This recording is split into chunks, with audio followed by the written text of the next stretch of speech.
ನಮಸ್ಕಾರ ರೀ. ಎಲ್ಲರೂ ಹೆಂಗದಿರಿ? ಎಲ್ಲರೂ ಆರಾಮದಿರಿ, ಮಸ್ತ್ ಅದಿರಿ, ಬಿಂದಾಸ್ ಅದಿರಿ ಅಂತ ಅನ್ಕೋತೀನಿ ನೋಡ್ರಿ. ನಾನು ಆರಾಮದೀನಿ ನೋಡ್ರಿ. ಈ ವಿಡಿಯೋ ನಮ್ಮ ಏರಿಯಾದಾಗ ನಡೆದಂಥ ಹಿಂದೂ ಸಮ್ಮೇಳನದ ವಿಡಿಯೋ ನೋಡ್ರಿ. ಬರ್ರಿ ಹೆಂಗಂದ್ರೆ ಈ ಹಿಂದೂ ಸಮ್ಮೇಳನ ಹೆಂಗಿತ್ತಂತ ನೋಡ್ರಿ. ಈ ಹಿಂದೂ ಸಮ್ಮೇಳನವನ್ನು ನಾವು ಇರುವಂಥ ಹೈದರಾಬಾದದ ಗಚ್ಚಿಬೌಲಿ ಅನ್ನೋ ಏರಿಯಾದಾಗ ಆರ್ಗನೈಸ್ ಮಾಡಿದ್ರು ನೋಡ್ರಿ. ಇನ್ನು ಈ ಹಿಂದೂ ಸಮ್ಮೇಳನ ಅಂತೂ ಫುಲ್ ಗ್ರ್ಯಾಂಡಾಗಿ ಆರ್ಗನೈಸ್ ಮಾಡಿದ್ರು ನೋಡ್ರಿ.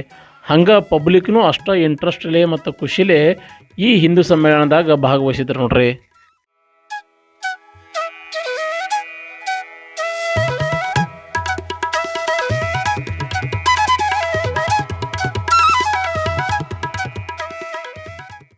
ಇನ್ನು ಈ ಹಿಂದೂ ಸಮ್ಮೇಳನಕ್ಕೆ ಚೀಫ್ ಗೆಸ್ಟ್ ಆಗಿ ಪದ್ಮಶ್ರೀ ಪ್ರಶಸ್ತಿ ಪಡೆದಂಥ ಡಾಕ್ಟರ್ ಗರಿಕಪತಿ ನರಸಿಂಹರಾವ್ ಅವ್ರು ಬಂದಿದ್ರು ನೋಡ್ರಿ. ಇವರಂತೂ ಇಡೀ ಆಂಧ್ರ ಪ್ರದೇಶ ಮತ್ತು ತೆಲಂಗಾಣದಾಗ ಫುಲ್ ಫೇಮಸ್ ಆಗಿರುವಂತಹ ಪರ್ಸನಾಲಿಟಿ ನೋಡ್ರಿ. ಈ ಡಾಕ್ಟರ್ ಗರಿಕಪತಿ నరసింహరావు ಅವರು ప్రసిద్ధ ఆధ్యాత్మిక గురువులు ನೋಡ್ರಿ. సంఘం వాడు మన మీద మనకి నమ్మకం లేదు, మన విద్య మీద మనకి నమ్మకం లేదు, మన నీళ్ల మీద, మన పాల మీద, మన ఇంటి మీద, మన తల్లి మీద, మన తండ్రి మీద కూడా మనకి యుద్ధం జరుగుతుంటే మధ్యలో ఆదిత్య హృదయం ఏమిటండి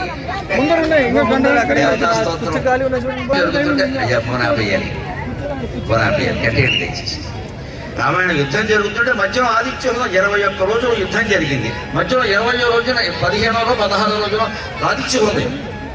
రామాయణ యుద్ధంలో ఇదేమిటిది? అంతే. నువ్వు యుద్ధం చేసేది శాంతి కోసం, నీ ప్రాభవం, నీ అహంకారం కోసం కాదు. ఇక్కడ అవతల వాడు నిన్ను దెబ్బ కొట్టే ప్రయత్నం చేశాడు, ఎదిరించడం నీ ధర్మం. కానీ ఆ ధర్మం అయిపోగానే వదిలే ఆ విషయాన్ని, ఇంకా అలా పెంచుకుంటూ పోక.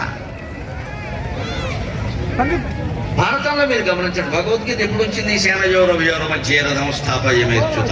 2 సైన్యాల్లో అటు 7 లక్షలు ఇటు 11 లక్షల సైనికులు, మొత్తం రథ గజ తురక పదాతి బలాలన్నీ సమావేశమై సమూహమైన ఒక క్షణంలో భీష్ముడు శంఖాన్ని ఊదాడు అంటే మొత్తం ముందుకు దూకడానికి సిద్ధంగా ఉన్నాయి. అటువంటి స్థితిలో భగవద్గీత, యుద్ధానికి ముందు భగవద్గీత, ఇది కేవలం భారతదేశం. ಇನ್ನು ಈ ಸಮ್ಮೇಳನಕ್ಕೆ ಸರಿಸುಮಾರು 4,500ರಿಂದ 5,000 ಜನ ಸೇರಿದ್ರು ನೋಡ್ರಿ. ఈ సమ్మేళనದಾಗ భరతనాట్య, కూచిపూడి ಅಂತ క్లాసికల్ డ్యాన్స్ను ఆర్గనైజ్ ಮಾಡಿದ್ರಿ. ఎలా పాలించారు?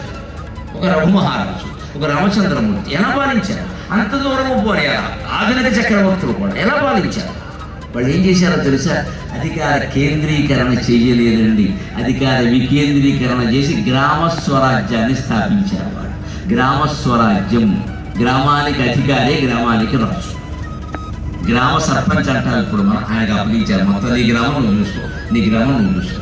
ఎన్ని గ్రామాల కింద విభజించగలిగితే అన్ని గ్రామాల కింద ఉంచారు. పల్లెటూళ్ళు ఎక్కువ ప్రాచీన భారతదేశంలో, పట్టణాలు తక్కువ, నగరాలు